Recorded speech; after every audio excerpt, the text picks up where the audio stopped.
guys, welcome back to my channel. I hope you are doing well. As you may noticed, I changed to a new camera for shooting my video, and this camera supports 4K video quality, so I hope I can bring you guys a better experience when watching my videos. As you can tell from the title, today I am gonna talk about my 2023 wishlist items. So it will basically be a bit more like a sit down and just talking to you guys video. And as what we do usually, why don't you grab your cup of coffee and let's get started. So as some of you may know, I am gonna go for my B school this year. So practically I will be out of job for the coming 1 year, and having a wish list may seem a little bit unrealistic because I won't really have any income to support my wish list, but I do still want to have one just to set up a little bit of a goal for myself.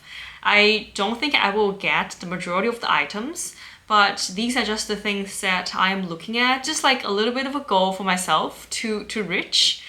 Maybe after my B school, maybe in the future. And I think this year's wish list is a bit different from the two wish lists that I have done in the past 2 years. First of all, it will be a rather smaller wish list. And second, while I was doing my research, looking through the handbags, especially the handbags that has been released for the past couple of years, I did not really find a lot of handbags that actually caught my attention. So this year's video will focus slightly a bit more on the jewelry category, and for the handbag category, I want to try some new brands and I want to focus a bit more on the affordable luxury category. And that said, let's get started. Since this is essentially a handbag YouTube channel, let's still start from talking about handbags. And the first brand that I want to try out in 2023 is Polène.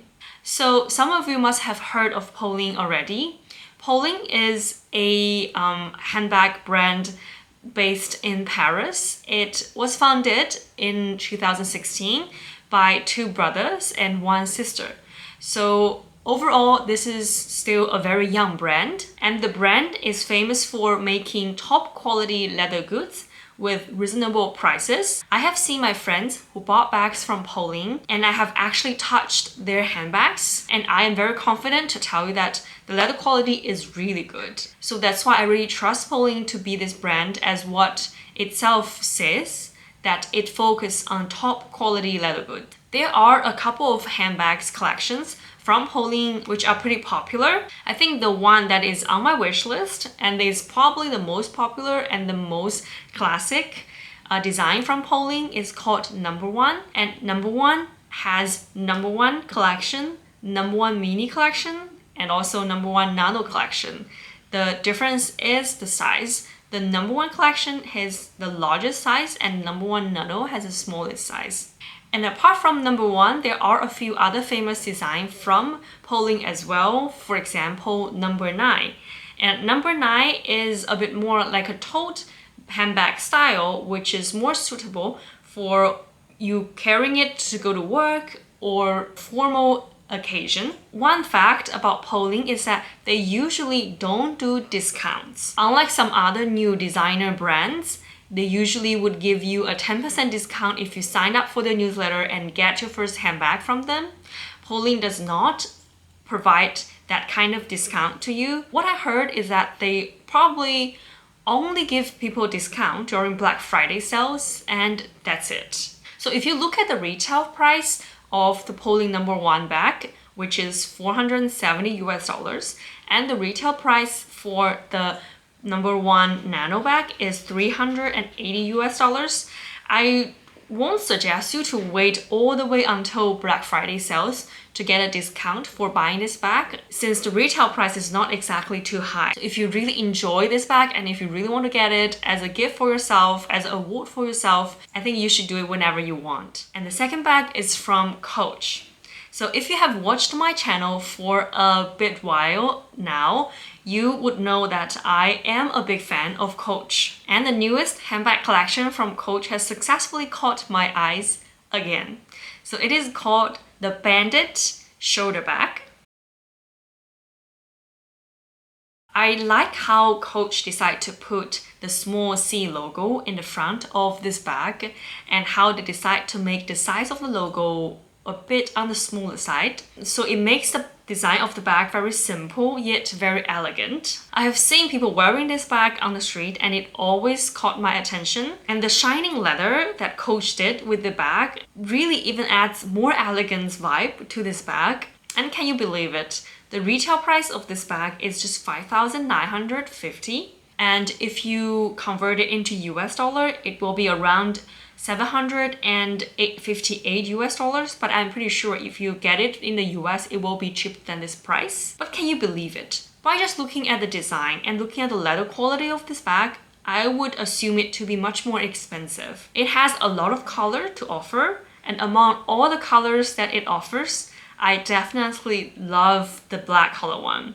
And I feel like I have a tendency of enjoying black color bags these days. And I am thinking of doing a black color bag collection video later, sharing with you guys my collection of black bags and my thoughts on black bags. And the third bag that is on my wish list is a tote bag. I want a good, light tote bag that have some design in it. So I don't want a simple plain tote bag. And I want this tote bag to be, of course, big enough for my laptop and books and my iPad. And until this point, I'm still in search of this tote bag that I want. I have thought about brands, for example, Goyard, Foy Lepage, or even Moynut. But just somehow their design just does not really makes me feel excited. So I think what I'm gonna do is that I'm just gonna continue to search and look for the one that I want, and I will share with you guys later when I find it. And that's it. That's all the wish list I have for handbags for 2023. Like what I mentioned, this is really a small wish list compared to my wish list from the past few years. And now let's move on to the jewelry category. On this year's wish list, I have 3 jewelry items on my wish list. And the first one is the Juste Clou ring from Cartier.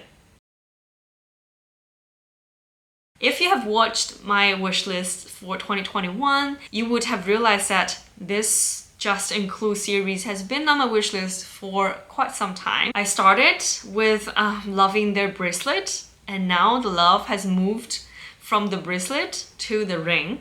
Not gonna tell you that partially the reason is because the bracelet is much more expensive than the ring. And I have talked in detail about the Juste Clou history and the design in my 2021 wishlist video. And I am still deeply in love with this Juste Clou or just a nail design. I really enjoy its sharpness. I enjoy that kind of powerful nail style that really represents a person's inner power. And this type of design is really to my taste. The retail price for this ring is 9,700 Hong Kong dollars or 1,240 US dollars. And the second jewelry on my wish list is from Van Cleef and Arpels. It is the vintage Alhambra necklace. This is a very classic necklace. When I was getting my Chaumet Lens necklace last year, I actually mentioned about my struggle between the VCA Alhambra and the Chaumet Lens necklace. I eventually, as you know, went with the Chaumet Lens. But I'm still deeply in love with the VCA Alhambra design. Somehow I realized that I even think about it more when I said no to it and went to pick Chaumet Lens. It is a style that is so classic that every person who is interested in luxury jewelry will own some sort of a design of Alhambra. Either the ring, the necklace, the earrings, or the bracelet. And you see people wearing this design on the street all the time.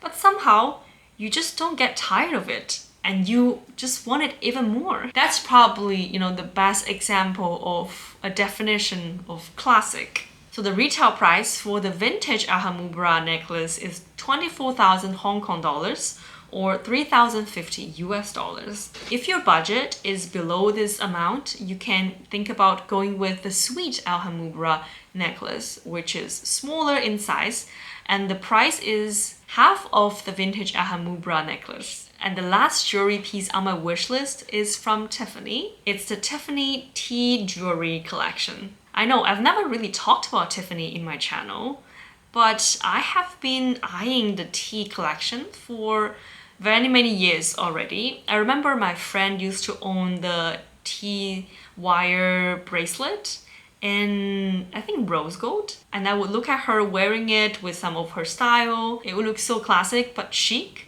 and that's when I start really thinking about this design, really thinking about the tea collection. Again, this is a very classic piece that has been around for a very long time. From the tea smile pendant that you've probably seen a lot of people wearing it, to the tea wire bracelet that I was talking about just now. And now they have the new T1 series. And I especially like the T1 series ring in rose gold with diamonds. I think the new T1 series is more in style, and the thicker size of the ring will look a bit more dominant on your finger, with one side paved with diamonds. I would say it's a daily statement piece. You can wear it up, you can also wear it down. You can wear every day with it, but also for some formal occasion where you need to dress up a little bit. The retail price of this ring is $2,100 US. I also love the T wire ring with mother of pearl. The mother of pearl makes it a bit more gentle, a bit more elegant, and the retail price is slightly cheaper from the T1 ring. The retail price for the T wire ring is $1,850 US. I can't really find the retail price of Hong Kong dollars on the Hong Kong official website, so I will be just putting the US dollars here for you guys as a reference. In terms of which one I should pick, I think I will have to go to one of the Tiffany store to try it on and figure out which one suit me better. I was initially thinking of adding a few pairs of shoes from these luxury brands to my wish list for 2023. But then I had a bit of a thought on it, and I think I would agree that luxury shoes are a type of item that will deteriorate quickly in 1 to 2 years after you start wearing it, since their quality are not necessarily up to the top standard. And especially for me, my feet somehow always torture the shoes that I wear. So the lifespan of my shoes usually won't last until 3 years. And with that fact, I don't think I will spend a lot on buying luxury brand shoes. I would say I will instead go for those brands that make really good quality shoes that can actually accompany me a bit longer. So that's it, guys. That's my wish list for 2023. Let me know what is your wish list for this year. And if you liked today's video, don't forget to give it a thumbs up. And don't forget to subscribe to my channel if you want to hear more of me talking about luxury items, especially the low profile luxury items. And I will see you soon in my next video. Bye!